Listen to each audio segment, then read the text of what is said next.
other matters, no, sa may pasabog si dating Congressman Zaldico, ini-involve niya si Presidente tsaka si Speaker Romualdez doon nga sa sinasabing insertion na 100 billion daw. Anong tingin mo dito? Ako personal ko na opinion. Personal ko ang opinion to. Unang-una, kung maaalala nyo, ang Presidente ang nagpasabog dito sa SONA mismo. At simula nung SONA hanggang ngayon, hindi lang salita ang ginawa ng Presidente, konkretong aksyon ang ginawa ng Presidente para mapanagot lahat ng dapat managot. Binuo ang ICI, ang dami ng mga kinasuhan, lahat ng mga reforma natin sa DPWH, sinabi ng Pangulo, gawin natin lahat yan. At most importantly, sabi niya, wala tayong sisinuhin kung saan tayo dadali ng ebidensya, doon tayo pupunta, kahit sino pa yan, kahit kamag-anak pa niya yan.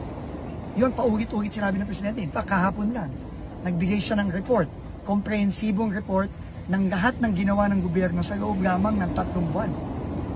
No? So, hindi yun consistent dun sa sinasabi ni Congressman Zaldico na may involvement ang Presidente dito. Kasi, kung involved ka, bakit ikaw mismo magpapasabog? Bakit mo gagawin lahat ng ito? Bakit mo ibubuo ang isang independent commission? Bakit mo sasabihin na lahat ng dapat managot, dapat managot? At bakit mo sasabihin na bago magpasko, sigurado nang may makukulong? So ako, at ano naman ang ginawa ni Congressman Zaldico? Di ba ang ginawa ni Congressman Zaldico? Umalis ng Pilipinas.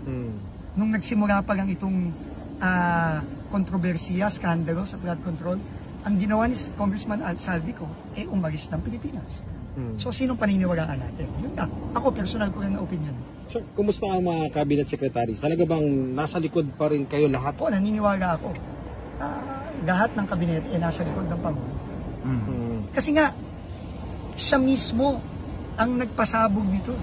Wala sa history ng bansa na presidente mismo ang nagsiwalat sa isang napakalaking corruption scandal. Si Pangulong Bongbong Marcos lang. At doon ako kampante. At doon nanggagaling ang aking paniniwala at ang aking lakas na tuloy-tuloy ito at kung ano ang sinimulan ni Pangulo nung SONA, tatapusin din yan ito. At kasama niya ako dito sa pagtatapos dito